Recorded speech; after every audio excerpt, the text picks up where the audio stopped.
my God, my God, my God. Oh, qu'il règne dans nos cœurs et dans nos vies. Je dis qu'il règne dans nos cœurs et dans nos vies.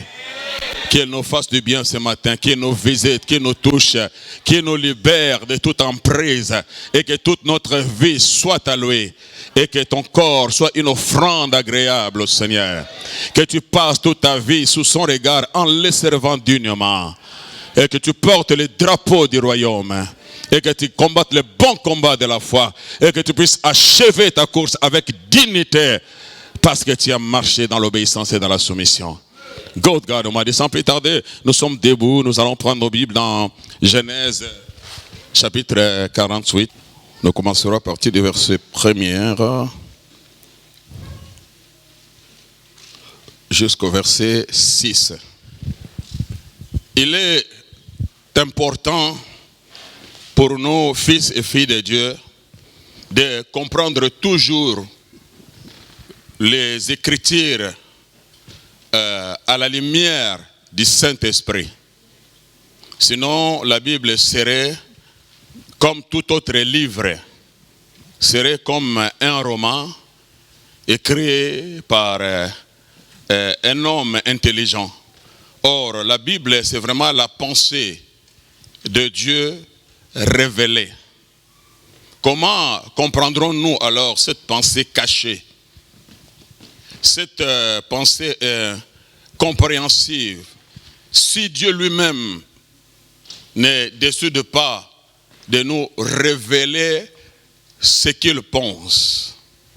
La Bible dit clairement dans 1 Corinthiens, chapitre 2, verset 7, il dit que ce que l'œil n'a jamais vu, l'oreille n'a jamais entendu, ce qui n'est pas monté au cœur de l'homme, les choses que Dieu a cachées. Mais il l'a caché pour les saints de l'Ancien Testament, de l'Ancienne Alliance. Mais il a réservé pour ceux qu'il aime, c'est-à-dire pour nous, maintenant les chrétiens dans la Nouvelle Alliance. Donc des choses qui ont été écrites, des choses qui ont été annoncées, des choses qui ont été dites. Mais même les personnes qui disaient ces choses, qui déclaraient ces choses, qui écrivaient ces choses, ne pouvaient comprendre parce qu'ils ne firent que des canaux, des vases, des instruments par lesquels Dieu passait pour communiquer sa pensée à ses fils et ses filles dans la Nouvelle Alliance. Mais Pierre vient nous aider dans 1 Pierre chapitre 1, verset, en commençant au verset 10 et 11. Il affirme, il dit qu'il y a eu des prophètes, des instruments utilisés par Dieu qui ont proclamé des choses sous l'inspiration du Saint-Esprit, des choses profondes qui touchaient Christ. Mais ils voulaient vraiment être témoins, ils voulaient vivre ces choses à leur époque. Et tellement que Dieu l'avait caché, la Bible dit qu'ils ont fait des investigations, des recherches à leur manière, pour comprendre et savoir quand est-ce que ces choses vont s'accomplir. Parce que nous souhaitons être témoins, nous souhaitons voir ces choses, nous souhaitons expérimenter ces choses, nous souhaitons bénéficier de toutes ces choses, toutes ces grâces, voir cette œuvre glorieuse que le Messie viendrait accomplir. Mais la Bible dit, Dieu l'a caché pour eux, mais il l'a réservé pour toi et moi.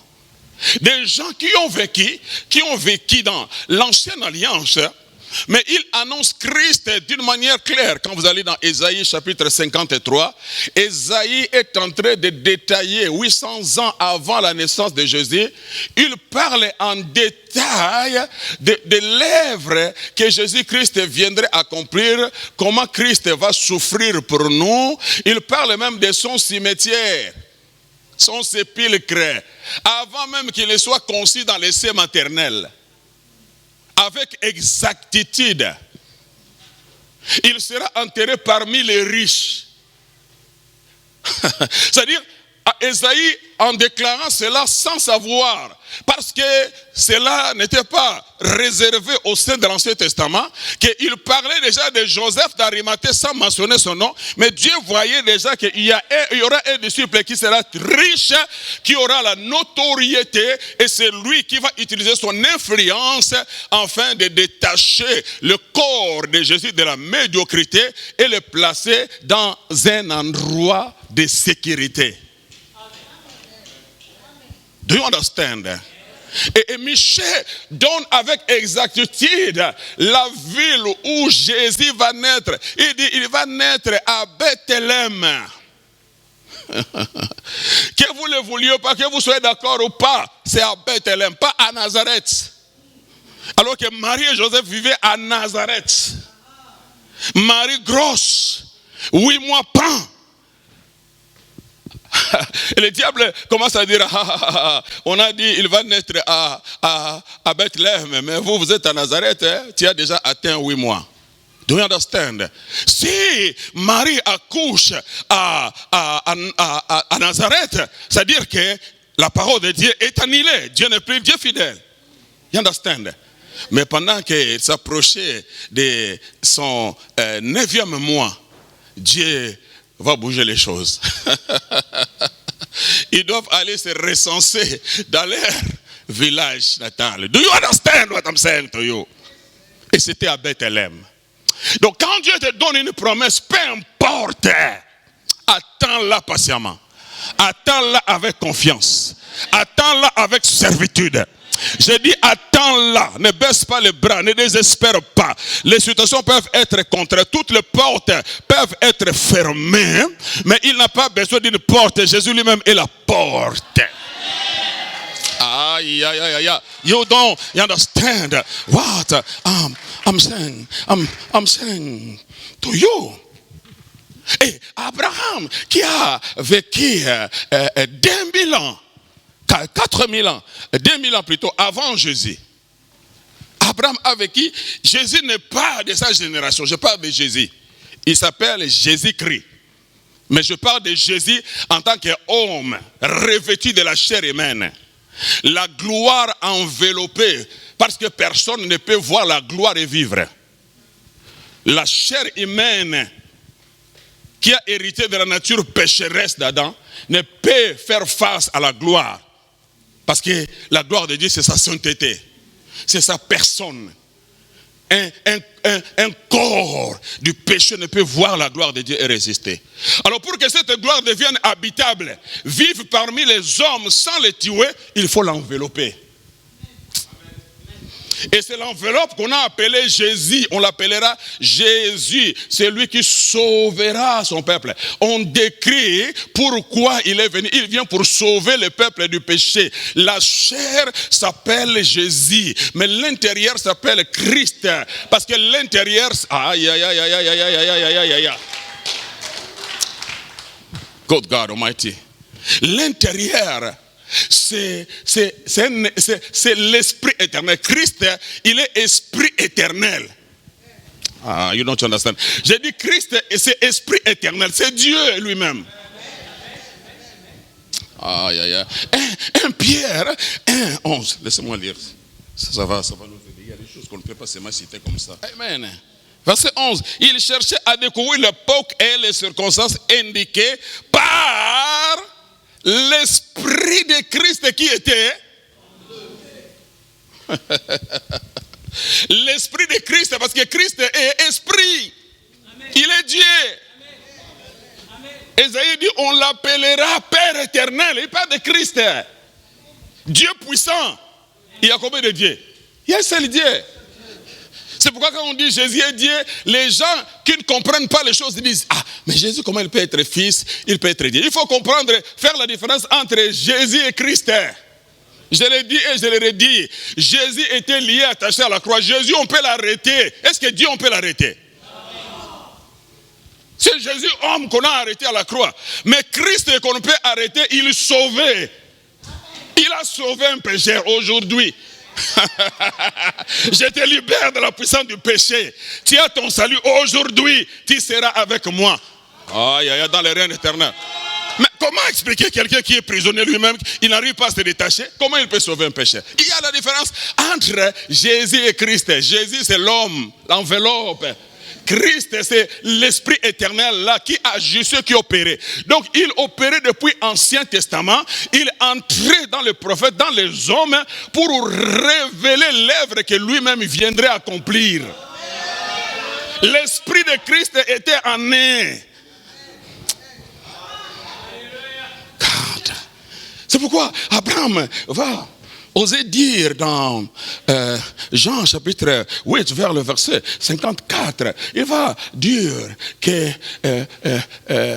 Jésus va dire, parlant d'Abraham, il dit que Abraham a vu ce jour-là et son cœur s'est réjoui. Mais dites-moi, Abraham a vécu 2000 ans avant la naissance de Jésus. Comment la parole, Jésus lui-même, va dire que votre Père, que vous élevez, que vous honorez, lui-même, il a vu mon jour. Et il s'est réjoui parce que l'Esprit de Christ agissait même en Abraham pour révéler l'œuvre que Jésus viendrait accomplir.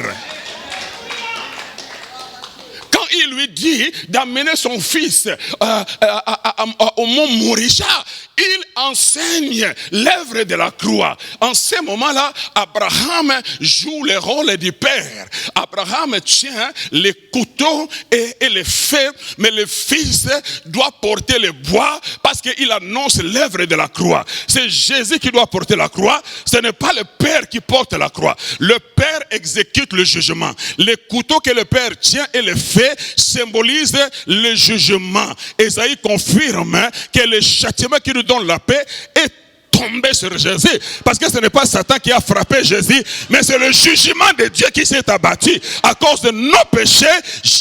You don't understand what I'm saying to you. Sans qu'il ne le sache. Lorsqu'il monte à Moriah, il prend les couteaux pour égorger son fils. Dès qu'il prend son couteau dans le spirituel, l'acte a déjà été consommé et le sacrifice a été agréé. Dieu a dit, ok, ne les tue pas, parce que Jésus ne va pas seulement mourir et être enterré, mais il doit ressusciter. Donc les actes qu'Abraham va ramener à la maison, c'est l'image de Jésus-Christ sorti du tombeau. My God, you don't understand what I'm saying to you. Dieu est en train d'enseigner les choses. Il enseigne en même temps l'enlèvement. Et lorsque c'est Isaac-là qui est sorti du tombeau par cet acte prophétique, il ne peut pas aller chercher la femme chez les Cananéens. Parce que Jésus-Christ, après la résurrection, il est glorifié. Il ne peut plus revenir habiter avec le pécheur. Avant sa mort, il était avec le pécheur. Mais après la résurrection de Jésus, Jésus ne peut plus venir encore vivre avec nous dans ce monde de péché. Parce que c'est le Jésus-là, c'est le Jésus maintenant glorifié, assis à la droite du Père. Donc il attend le pouce dans les airs, comme Abraham ne devait pas aller avec le serviteur anonyme, qui est l'image du Saint-Esprit, qui est venu maintenant chercher l'épouse. Aïe, aïe, aïe, aïe. Et c'est le Saint-Esprit qui prendra l'épouse et l'amènera dans les airs, comme le serviteur anonyme qui devait prendre la femme pour le fils et l'amener là où se trouvait le fils. Mais le fils ne pouvait... Aïe, aïe, aïe, aïe, aïe, aïe. You don't understand. Tout est expliqué dans la Bible. La Bible s'explique par elle-même. Et après, Jésus va le choquer. Il va dire, avant que Abraham fit, je suis. Mais les vieux pharisiens ont failli le manger. Quoi? Impoli. Tu n'as même pas de respect à l'égard de notre père Abraham. Avant que Abraham fit, toi tu étais jeune homme. Es-tu malade? Oh my God. Il faut bien lire la Bible. Oui. Oui. Jésus est né. 2000 ans après Abraham, Jésus est né 2000 ans après Abraham. Jésus est sorti de la maison de Marie et Joseph, Jésus. Abraham n'existait plus. Il était déjà mort. You understand? Abraham a vécu dans ce monde avant Jésus, humainement parlant. Oui. Oui. Oh my God, you understand what I'm saying to you? Oui, avant que Abraham fit, je suis. Je suis, c'est la divinité, c'est Christ. Avant que Abraham soit Christ et éternel. Christ est Dieu. Au commencement était la parole était avec Dieu et la parole était Dieu. Celui dont les jours remontent depuis les temps anciens ou depuis l'éternité quand on parle de Christ. Christ n'existe pas, il est éternel. En fait, je suis veut dire seulement éternel. You don't understand? Je suis veut dire éternel. Je suis éternel. Je n'ai ni début ni fin. Donc je suis n'a pas un début, n'a pas une fin. Je suis a existé avant qu'Abraham ne naisse. Jésus est né 2000 ans après Abraham. C'est pourquoi il dit je suis. Oui, je suis divin. D'ailleurs, c'est moi qui ai créé Abraham. My God, you understand what I'm saying. Quelqu'un lève la main et dit glory be to God. Yes.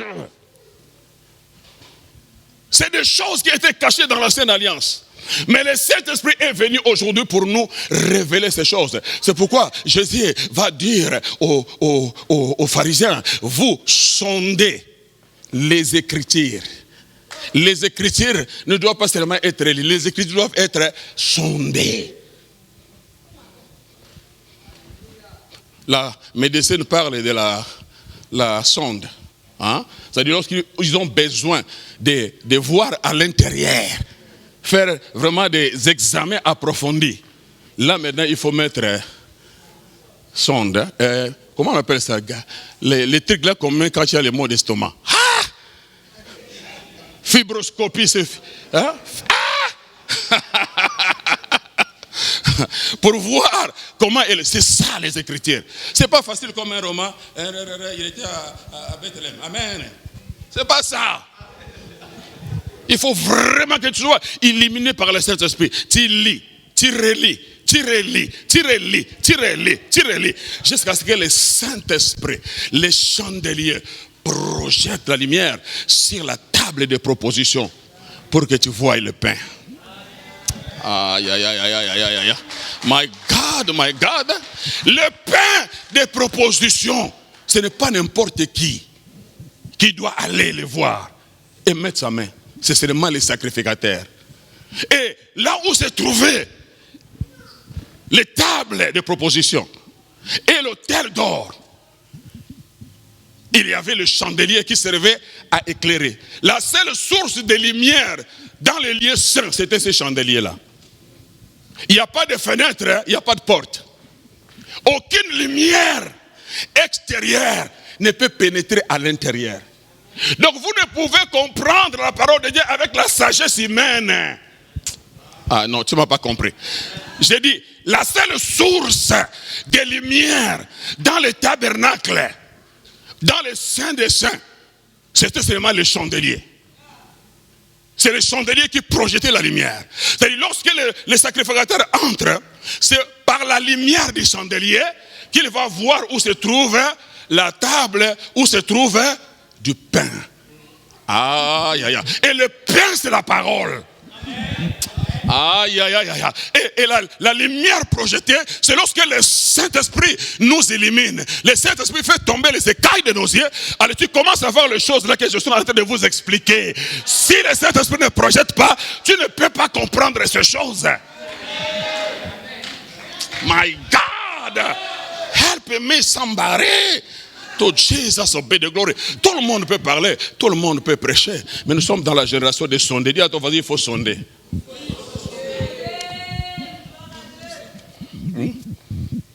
Thank you. Ça, c'est ma bénédiction. Hein? Elle fait son job. Oh my God. Quelqu'un lève la main et dit glory be to God.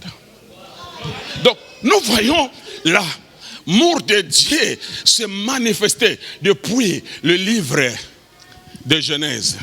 Dieu pouvait en finir avec l'homme orgueilleux que nous sommes, méchants que nous sommes, ingrats que nous sommes, traîtres que nous sommes. Jusqu'à nous laver les pieds. Mais on a toujours l'intention de les vendre.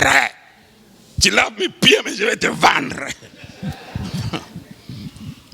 C'est ça l'homme. C'est-à-dire, si Dieu décide d'agir comme les hommes, il va nous tous balayer en un clin d'œil. Personne ne vivra, personne ne tiendra devant Dieu. I'm telling you. Demandez les gens qui ont vécu dans l'Ancien Testament. Nous, les gens de la Nouvelle Alliance, nous foulons la grâce aux pieds. C'est tellement facile, tellement simple, que nous les foulons, nous la foulons aux pieds. On ne connaît pas la valeur de cette grâce. Mais va voir les gens qui ont vécu dans l'Ancien Testament, lorsque Dieu se mettait en colère. Les montagnes tremblaient, le collège chancelait, la fumée qui montait, la terre tremblait. Le peuple d'Israël dit, Moïse, dis à ton Dieu, s'il a besoin de nous révéler sa volonté, qu'il passe par toi. Nous ne voulons pas voir ces choses de père qu'il nous dit. Les gens qui ont vécu dans l'Ancien Testament. Et Dieu dit à Moïse, Moïse, je t'envoie un ange pour te conduire. Sinon, je vais vous tuer. Dans l'Ancien Testament, Dieu ne jouait pas. Tu blagues avec Dieu. Il ouvre la bouche de la terre. Il avale. Sodome, vous voulez jouer avec moi? Il envoie le feu et le consume. C'était le Dieu de l'Ancien Testament. Mais dans la Nouvelle Alliance, à cause de l'œuvre de la croix, je dis à cause de l'œuvre de la croix, du sang qui crie mieux que celui d'Abel, à cause du sang, je dis à cause du sang de Jésus. C'est pourquoi sur l'arche de l'Alliance, il y avait deux chérubins qui étaient là. La Bible dit, ils étaient avec leurs mains déployées et leur visage regardait sur les couvercles de l'arche qu'on appelle le propitiatoire, qui représente donc le trône de Dieu, le trône du jugement, transformé en trône de grâce à cause du sang qui était répandu.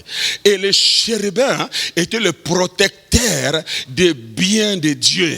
C'est-à-dire, quiconque veut s'amuser avec Dieu, les chérubins ont une épée nue dans la main pour détruire quiconque veut jouer avec le bien de Dieu. Lorsqu'on va chasser Adam du jardin, il a placé des chérubins avec l'épée pour dire que s'il ose rentrer, il est. You don't understand what I'm saying to you? Et sur l'arche de l'alliance, parce que ça représente Dieu lui-même. Et à l'intérieur, il y a la loi de Dieu qui réclame la justice. Et les chérubins sont prêts à exécuter le jugement. Mais les souverains sacrificateurs devaient aller chaque année avec le sang. Après la fête des Yom Kippour, la fête des expiations, on tuait un bouc et l'autre bouc on appelait bouc Azazel, lui il n'était pas tué. Donc on a deux boucs, l'image de Jésus pour que le type soit complet. Celui qui va mourir, il parle de la souffrance endurée à la croix. Celui qui reste vivant parle maintenant de Jésus après la mort, il va ressusciter. Et celui qui va rester, le sacrificateur va imposer sa main, il va y avoir les transferts, le péché de tous les peuples d'Israël est transféré à cet animal. Et cet animal-là ne sera pas tué, il va être chassé dans le désert. Quand il est chassé dans le désert, le psalmiste dit, autant l'Orient est éloigné de l'Occident, autant j'éloigne de vous vos péchés. Donc il nous sépare avec le péché et le bouc Azazel va se diriger dans le désert, perdu dans la nature, on ne sait pas ce qu'il va devenir.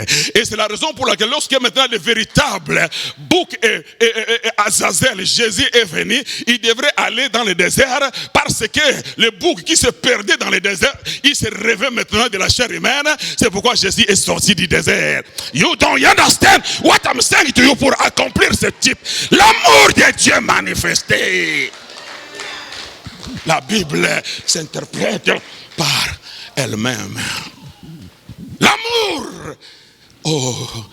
de Dieu, celui qui méritait le jugement est épargné, mais l'animal innocent, c'est lui qui prend la place du coupable. Do you understand what I'm saying to you? Et chaque animal sacrifié dans la Bible typifie Christ, symbolise Christ, annonce la mort de la croix, parce que les animaux étaient des innocents. Ils n'avaient rien à voir avec le péché que le coupable commettait. Mais l'amour de Dieu fait que l'homme ne peut être exterminé de la terre, particulièrement les Israélites, parce que la postérité de la femme doit sortir d'Israël. C'est pour cela que Dieu doit s'appuyer sur sa miséricorde. Lent à la colère, riche en bonté.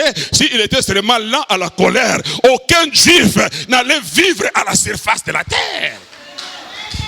Incrédules qu'ils étaient. My God. Quelqu'un lève la main et dit glory be to God. Et nous voyons en Joseph l'esprit de Christ entre en Joseph. Et Joseph commence à manifester l'œuvre que Jésus viendrait accomplir. Joseph va devenir le fils bien-aimé de son père, comme Jésus est le fils bien-aimé de son père. Celui-ci est mon fils bien-aimé en qui j'ai mis toute mon affection. Et le père va manifester son affection à l'égard de son fils en mettant ses manteaux bigarrés sur Joseph. Joseph est parmi les siens, parmi ses frères, mais le frère ne veut pas de lui. Jésus a dit, la Bible dit, il est venu chez les siens ne l'ont point reçu. Joseph n'a pas été accepté par ses frères, mais il a été accepté par les Égyptiens. Jésus n'a pas été accepté par ses frères, mais il a été accepté par le gentil que nous sommes. You don't understand what I'm saying to you. God Almighty. Joseph ne peut pas se marier après avoir sorti de la prison. Il doit se marier après avoir sorti de la prison, mais Joseph ne peut pas se marier avec une juive. Joseph doit se marier avec une égyptienne, parce que Jésus-Christ, après la mort de la croix, il est sorti. Il ne va pas se marier avec le juif, mais il va se marier avec les gentils que nous sommes. C'est nous qui sommes l'épouse.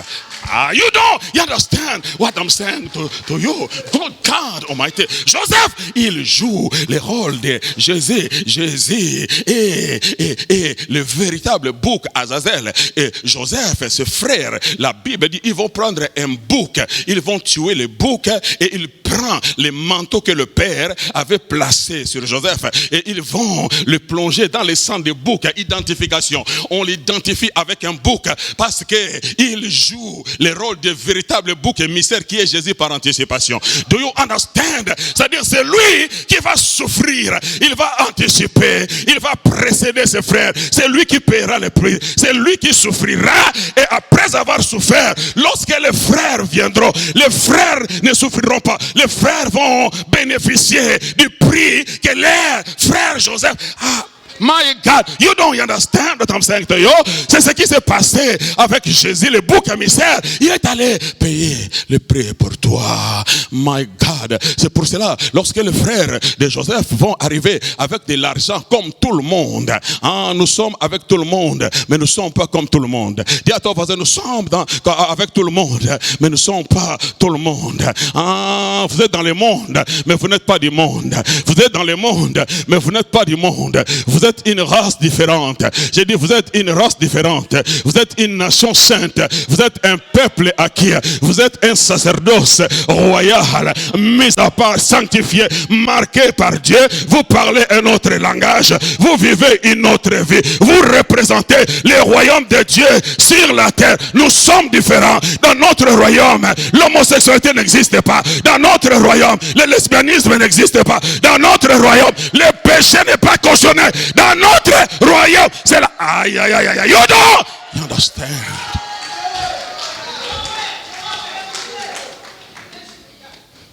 Et après, maintenant que Joseph est sorti de la prison, c'est l'image maintenant de Joseph qui est de la mort de Jésus. Il sort maintenant du tombeau. Quand Jésus sort du tombeau, c'est pour aller maintenant à la droite du Père et commencer à intercéder en faveur de ses frères. Do you understand what I'm saying to you? Comme Jésus, quand il sort du tombeau, il est à la droite du Père. Joseph, également, quand il sort de la prison c'est l'image de la tombe.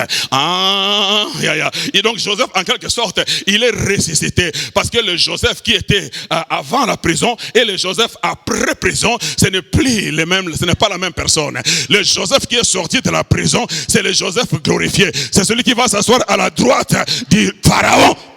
Aïe, aïe, aïe, comme Jésus assis à la droite, you don't understand. Et il commence à gouverner. C'est lui qui devient le distributeur du pain. My God, tu as besoin du pain.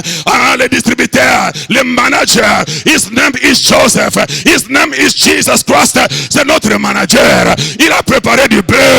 Le blé de la guérison. Le blé du salut pour ta mère. Le blé du salut pour ton frère. Le blé de la justification. Jésus l'a préparé à la croix du Calvaire. Il est assis, il attend que ceux qui sont affamés, qu'ils montent. Aïe, aïe, aïe, aïe, aïe, aïe, aïe, aïe, aïe, aïe, aïe. Dis à ton voisin, il y a du blé pour toi. Il y a du blé, dis à ton voisin, il y a du blé pour toi. Il y a du blé. Le Père a dit à ses fils, arrêtez de vous regarder les uns et les autres. La solution ne viendra pas d'ici. La solution vous attend. En Égypte, il y a Joseph, il est assis au trône. Il est en train de manager. Il a préparé la provision. Il a préparé du blé. Arrêtez de vous regarder. Allez voir Joseph. J'ai dit, allez voir Joseph. Quand ça ne marche pas, allez voir Jésus. J'ai dit, quand c'est compliqué, allez voir Jésus. Il est assis sur le trône. Il a préparé du blé. J'ai dit, il a préparé du blé pour ta famille, pour ton père, pour ta mère. Joseph.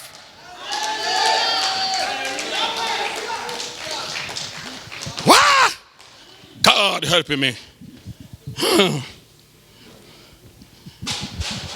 My God. Mais un type n'est pas parfait. Un type est imparfait, mais c'est l'antitype qui est parfait.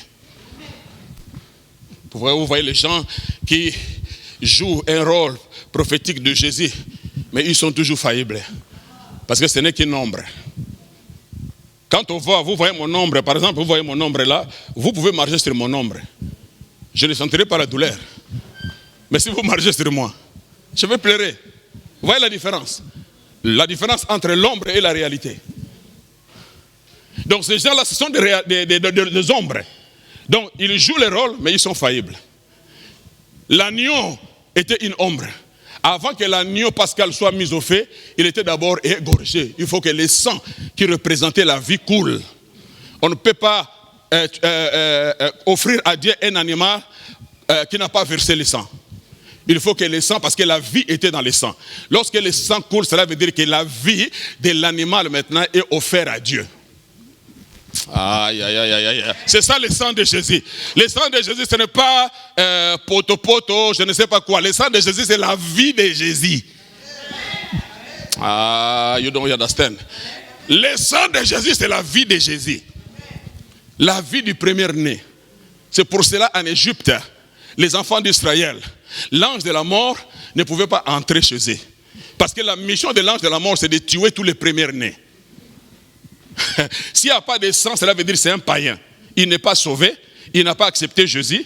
L'ange exterminateur vient, il doit tuer tous les premiers-nés dans la maison des Égyptiens. Même les Juifs qui vont désobéir à la parole de Dieu, ils ne voient pas le sang, ils vont entrer et tuer. Mais dans les maisons où il y avait le sang, l'ange ne pouvait pas entrer. Pourquoi? Parce que le sang voulait dire que le premier-né de cette maison-là est déjà mort. My God, Dieu lui-même l'a tué.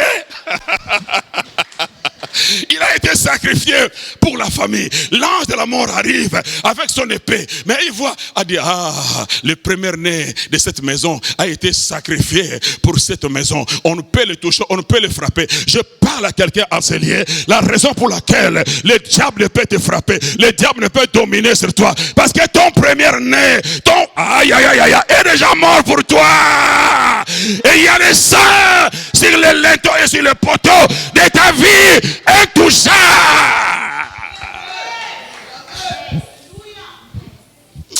Dis à ton voisin, c'est ça l'évangile.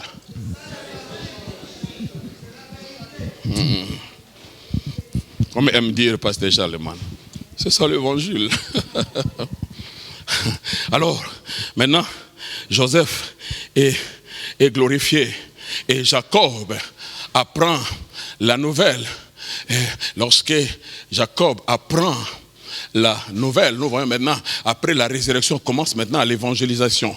C'est Joseph qui doit, maintenant, lorsqu'il se révèle à ses frères, ça c'est notre message, je n'ai pas le temps pour y aller, et il va envoyer maintenant ses frères pour aller chercher son père, ainsi que toute la famille qui était restée de l'autre côté. Mais la Bible dit, il va leur donner des vêtements maintenant, qui sont différents par rapport aux vêtements qu'ils avaient avant. C'est-à-dire, ils deviennent maintenant de nouvelles créations. Si quelqu'un est en Christ, il est devenu une nouvelle créature, les choses anciennes sont passées et voici toutes les choses sont devenues nouvelles. C'est-à-dire nous sortons des eaux du baptême qui est l'image de la tombe, parce que l'entrée de Jésus dans les eaux du baptême symbolise tout simplement l'ensevelissement. Il est mort, il est enseveli lorsque Jésus entre dans les eaux du baptême, et lorsqu'il sort, ça symbolise sa résurrection. En fait, le baptême de Jésus était tout simplement un message figuratif, que je vais mourir, je serai enseveli et je sortirai pour marcher maintenant en nouveauté de vie. Mais je ne serai pas enterré seul, mais avec tous les péchés du monde, je serai enterré avec, pour vous recréer, afin que vous deveniez maintenant une nouvelle créature en Christ Jésus, et que vous fassiez partie de ma race, et vous commencez à vivre une vie différente, une vie divine, et que vous soyez affectionnés aux choses d'en haut. Ce ne sont que les citoyens des cieux qui peuvent s'affectionner aux choses d'en haut. Et la meilleure des choses que le ciel nous a donné, c'est Jésus. Comment peut dire que tu es chrétien, tu ne t'affectionnes pas aux choses d'en haut, tu ne t'affectionnes pas à la présence de Jésus? C'est ça qui doit nous préoccuper.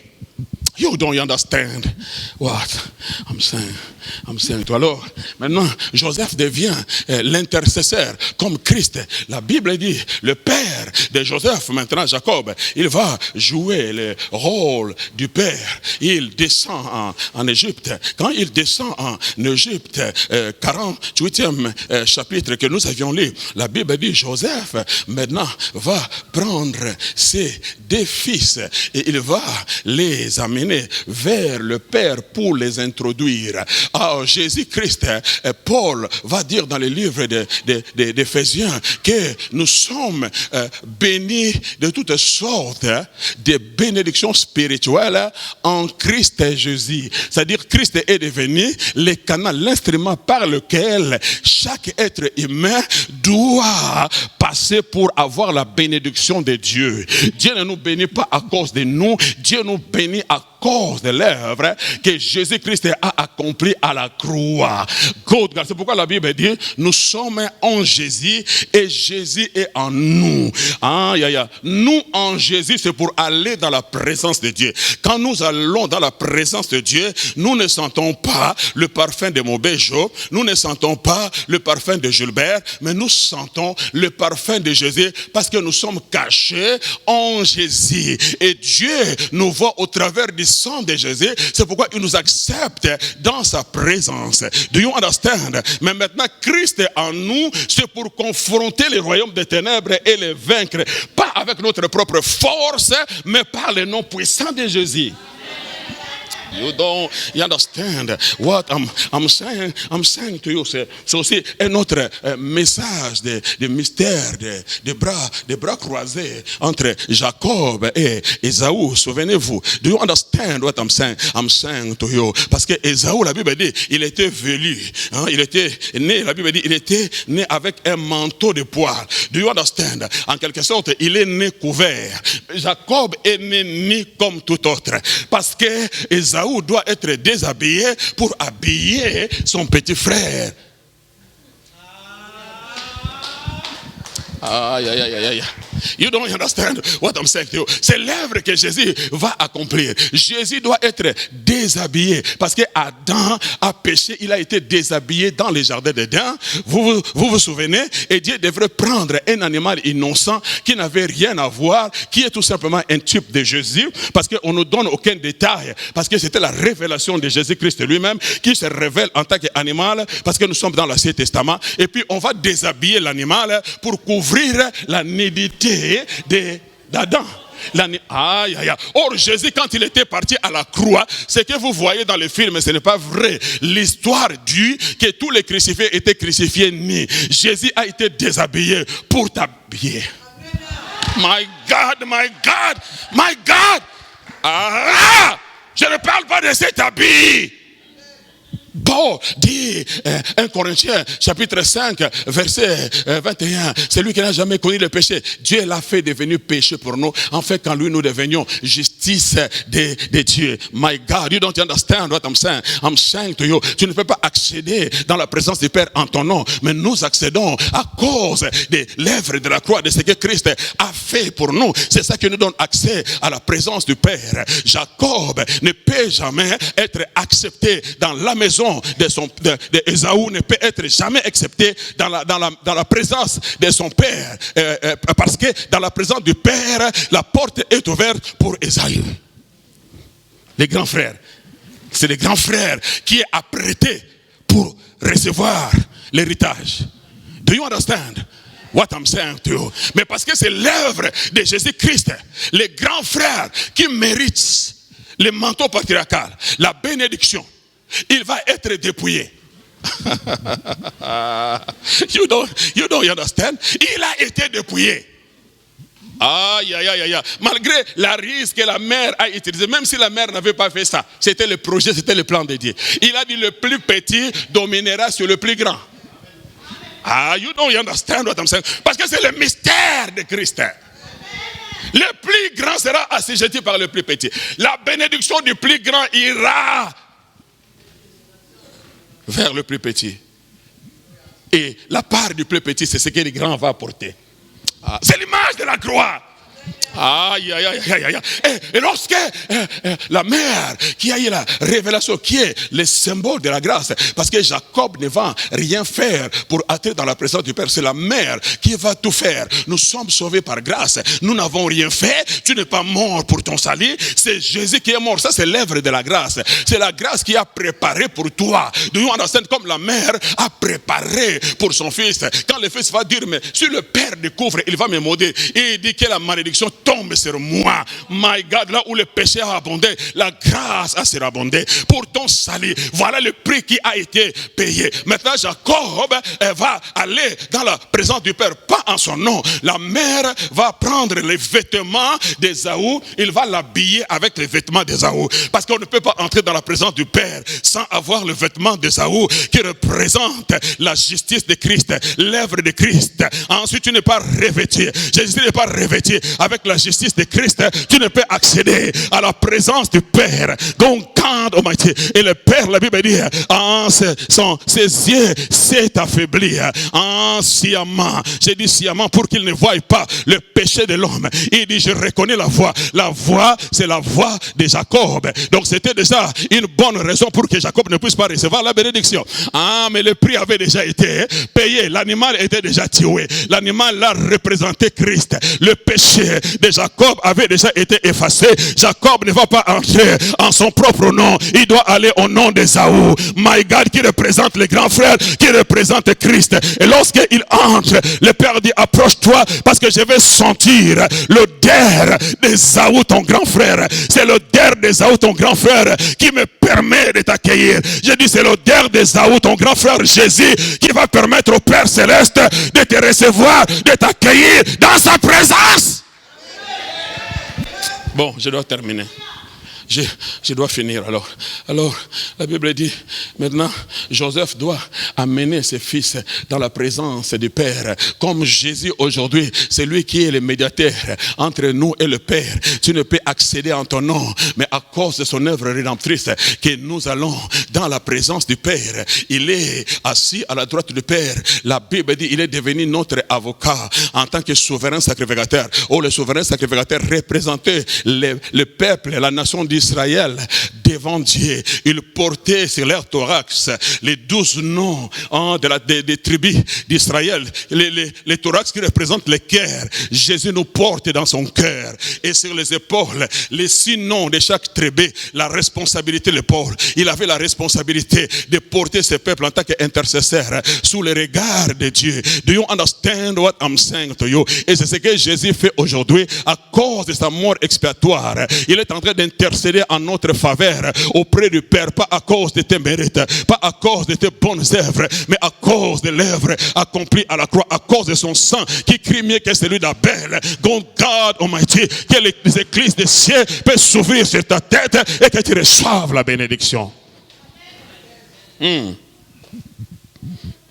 Joseph a engendré 2 fils, Manassé et Ephraïm. Manassé, son nom veut dire oublier, c'est le principe du pardon. Oublier. La Bible dit Dieu est celui qui pardonne et oublie. Tu ne peux pas oublier si tu n'as pas pardonné. Je recommence. Première, Manassé veut dire pardon. La première des choses que Jésus est venu nous apporter, c'est le pardon. Ah, you don't understand. C'est le pardon. Ce ne sont pas des voitures, ce ne sont pas des villas. C'est le pardon. Pour nous réconcilier avec le Père, il faut d'abord pardon. Ah, you understand. C'est-à-dire Manassé doit naître avant Ephraïm. Dis à ton voisin, il faut que tu libères Manassé. Libère Manassé. Manassé veut dire pardon. On doit commencer par pardonner. Le Père nous a pardonné. Et il nous a communiqué le même esprit. Tu ne peux pas être chrétien, être rancunier. Tu ne peux pas être chrétien et avoir des gens avec qui vous ne parlez pas. Quel exemple, quel modèle? Qui est-ce que tu vas amener au Seigneur? Les gens savent que toi-même tu es un rancunier. Toi-même tu ne pardonnes jamais. Comment vas-tu servir le Seigneur? Avec la haine, avec la méchanceté, avec l'orgueil, avec l'arrogance? Jamais. Tout commence par le pardon. Dis à ton voisin, tu dois pardonner. Tu dois pardonner. Le non-pardon bloque beaucoup de choses. Le non-pardon t'empêchera d'accéder dans ta bénédiction. Il y a des gens qui nous ont vexés, qui nous ont tachés, qui nous ont humiliés, qui nous ont souillés, qui nous ont trahis, qui nous ont rejetés, qui ont craché sur nous. Tu as tout misé, tu as tout investi, mais il t'a décidé d'une manière, tu dis que c'est là jusqu'à ma mort. J'ai entendu même un serviteur de Dieu, je fais un séminaire, il dit, pasteur, merci pour l'enseignement que tu as donné, je pardonne mon frère. Il parle de son frère pasteur. Je pardonne ses frères parce que je préfère Lucifer que lui. Le seul maître témoin, je vous dis. Un pasteur. Je préfère encore Lucifer que lui. Mais à cause de l'enseignement que tu as donné, je pardonne. Le pardon est une force qui libère. Comment peux-tu avoir le Saint-Esprit? Tu es le temple du Saint-Esprit. Vivre avec la haine. Vivre avec la méchanceté. Peu importe ce qu'on t'a fait. Ce que ta belle-mère t'a fait. Peu importe. À cause de Christ. Je dis à cause de Christ. Ce que ton époux a fait. Ce que ton épouse a fait. À cause de Christ. You don't understand. À cause de Christ. Ton mari va t'humilier. Va faire quelque chose qui va te briser, qui va te blesser, qui va te salir. Les gens te pointent du doigt. Mais à cause de Christ, tu es déchiré. Je t'aime, je te pardonne. Mais ne recommence plus. Jésus disait, je te pardonne, mais va et ne pêche plus. Oh my God. Manassé doit précéder Ephraïm. J'ai dit Manassé doit précéder Ephraïm. Ephraïm veut dire doublement fécond. C'est-à-dire bénédiction plus plus. Bénédiction plus plus. Dieu veut nous bénir d'une manière, parce que nous sommes ses enfants. Il nous donne la vie abondante. C'est la Bible qui le dit. Il nous donne la vie abondante. Une vie au-delà de l'imagination. Do you understand? Mais Ephraim ne peut pas naître. C'est-à-dire que tu ne peux jamais vivre ta vraie bénédiction si Manassé n'est pas né de toi. Tu dois commencer par libérer ton cœur. Tu dois commencer par pardonner toutes ces personnes qui t'ont fait du mal. Aujourd'hui, avant de sortir de ces lieux, rassure-toi. Peu importe ce qu'il a fait, mais prends une décision de qualité à cause de ta relation avec Dieu, à cause de ta destinée aujourd'hui. Prends la bonne décision de pardonner la personne et d'oublier. Dieu pardonne et oublie.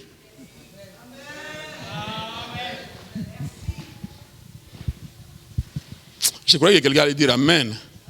Vous me regardez là. Ah bon? Ah bon? Pardonnez. Ce qu'il a fait là. Oui, ce qu'il a fait là. C'est la clé de tout.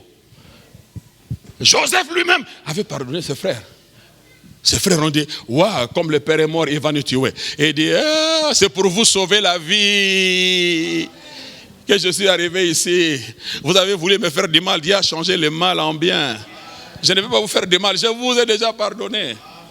Il a compris les clés du royaume. Jésus a fait la même chose. Il a dit, Père, pardonne-leur, car ils ne savent pas ce qu'il faut. Il a accouché Manassé. Aïe, aïe, aïe, aïe, aïe. C'était Manassé. Quand il a fait cette prière, il a accouché Manassé. Oh, you don't understand what I'm saying to you. Parce que maintenant Manassé est né. Jésus a dit, le reste est là, c'est pour vous. Ah, même si vous me piétinez, mais j'ai déjà libéré. Ah, Ephraim, recevez votre bénédiction. Je vous ai déjà pardonné. C'est à vous-même de vous accorder avec la parole de Dieu. Le reste, c'est plus mon problème. Je ne suis pas rancunier. Je ne vous déteste, je ne vous haïs pas. C'est à vous-même de vous accorder avec la parole. Parce que la bénédiction. Alors, il a introduit les fils. Je vais m'arrêter par là. Et les deux fils, la Bible dit, il présente le premier-né, c'est Manassé. Il était à sa droite. Et à sa gauche, il y avait donc les seconds et Ephraim. Et puis, le père regarde ses deux fils. Il est en train d'accomplir un acte prophétique. Et Joseph, en ce moment-là, il redevient comme tout autre homme. Il ne comprend plus maintenant ce que le Père est en train d'accomplir et de réaliser. Parce qu'il y a déjà un interdit qui est entré dans la postérité du patriarche. Joseph s'est marié avec la fille du féticheur de Pharaon.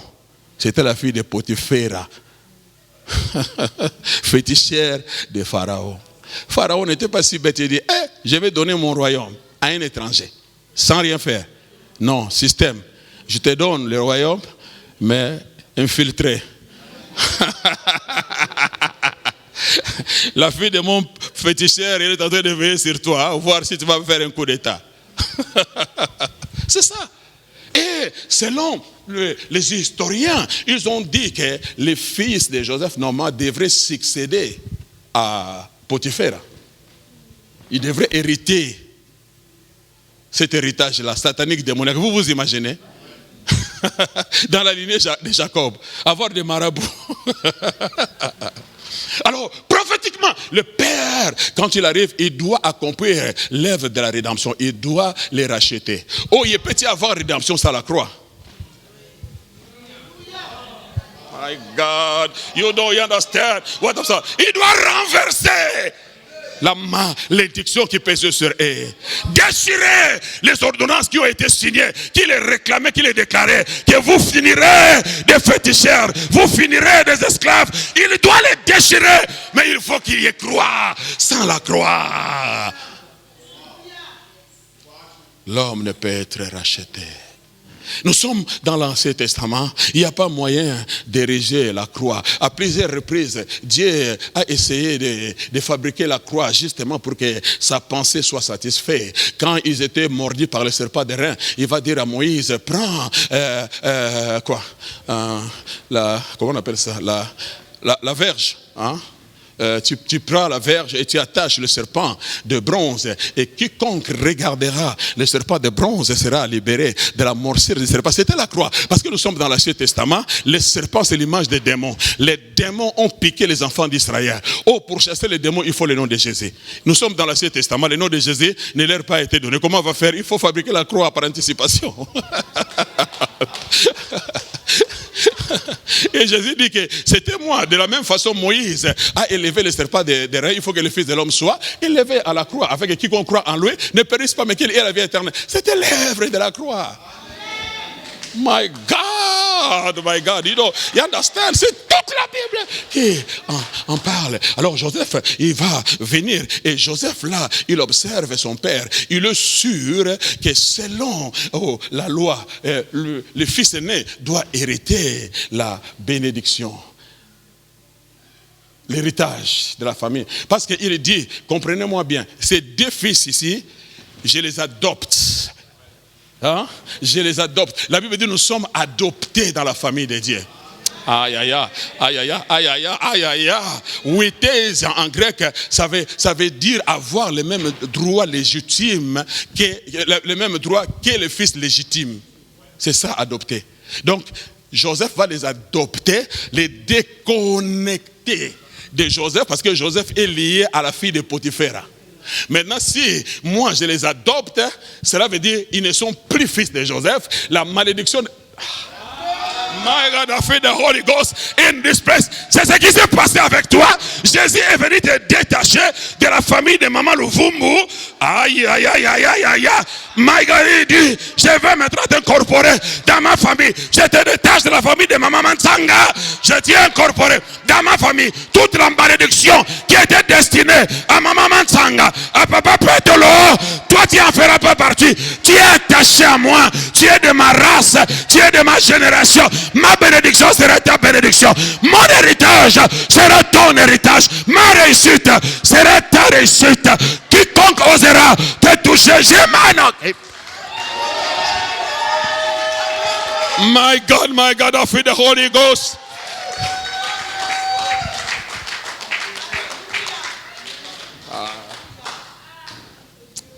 Et il va faire comme ça.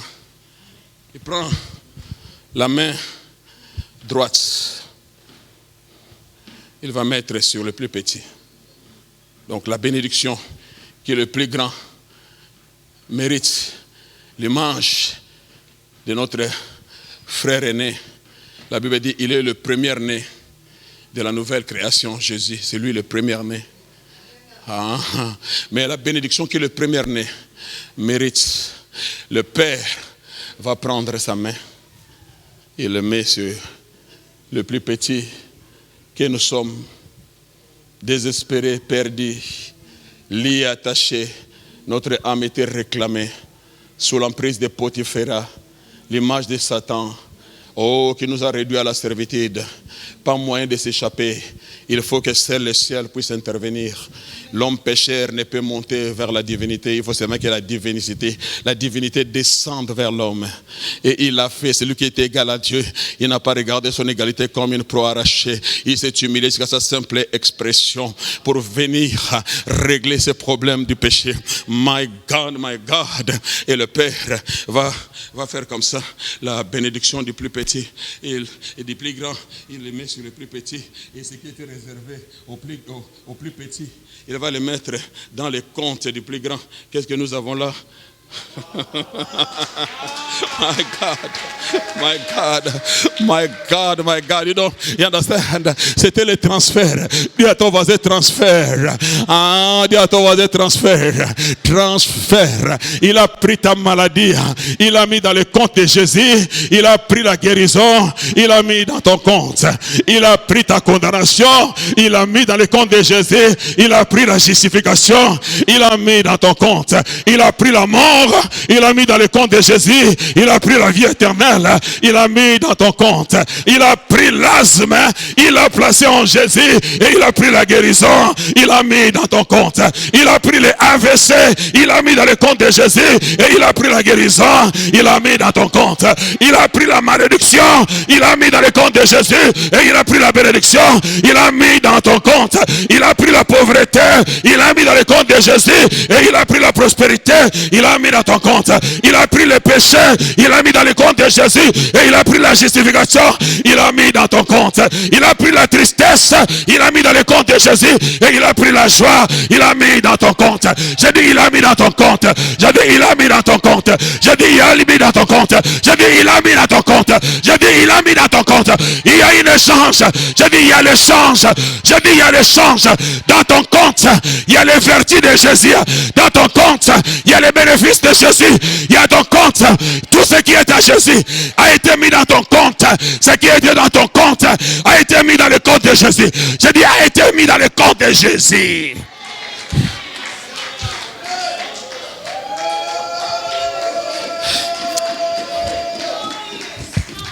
Non, on dirait que tu ne comprends pas. On dirait que tu ne comprends pas.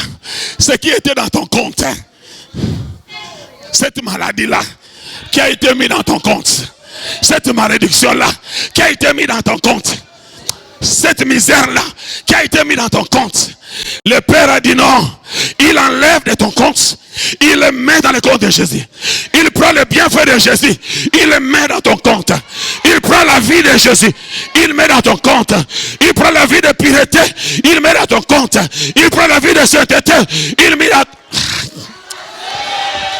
My God!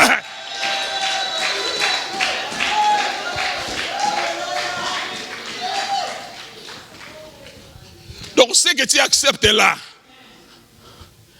c'est inacceptable. Ce qui est dans ton compte là, maintenant que je parle, regarde dans ton compte, qu'est-ce qu'il y a? Qu'est-ce qu'il y a? Dieu l'a déjà pris. Mais toi, tu te bats avec Jésus.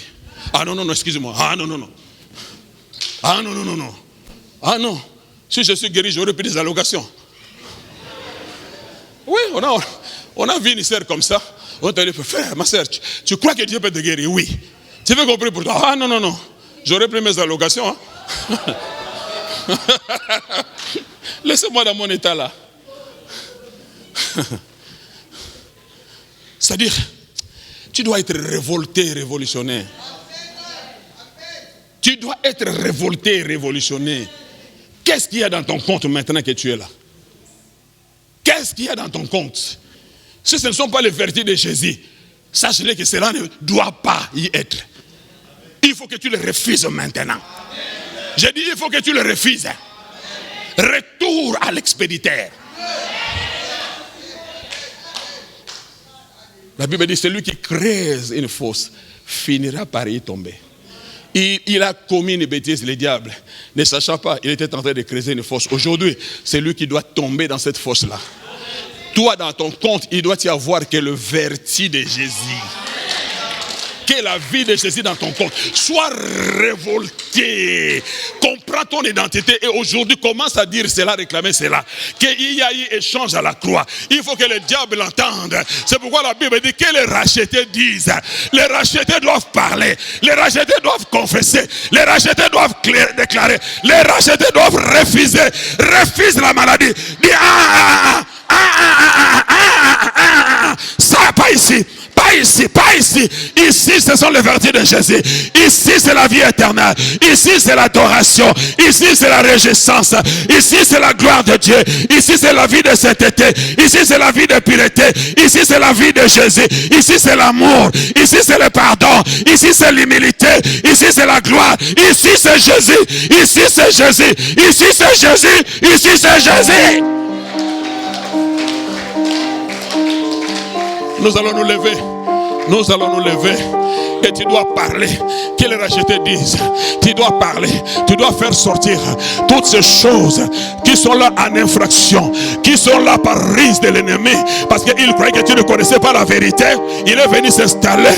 Il a sémé ses ivraies dans ta vie. Il a sémé des ivraies, des inattendus.